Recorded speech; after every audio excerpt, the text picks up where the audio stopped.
அனைத்து ஆத்மாக்களுக்கும் என்னுடைய ஆத்மார்த்தவமான வணக்கங்கள். நான் உங்கள் அக்னிகலம் ஸ்ரீ சிவயோகினி பேசுறேன். நீங்க எவ்வளவு படிப்புகள் வேணாலும் படிச்சிருக்கலாம். சில பேர் படிப்பறிவே இல்லாம இருக்கலாம். பட் எவ்வளவு படிப்பு படிச்சிருந்தாலும் அந்த படிப்பெல்லாம் உங்களோட இந்த உடல்ல உயிர் இருக்க வரைக்கும் தான்.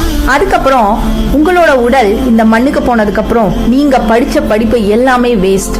ஆனால் ஒரு மனிதனுக்கு தேவையான முக்கியமான படிப்புகள் இருக்கு.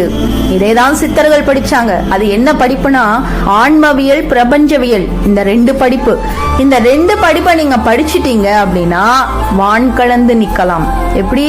இந்த உடல்ல உங்க உயிர் போனதுக்கு அப்புறமும் வான் கலந்து நிக்கலாம். இதெல்லாம் சாத்தியமானு கேட்டா சாத்தியம்தான்.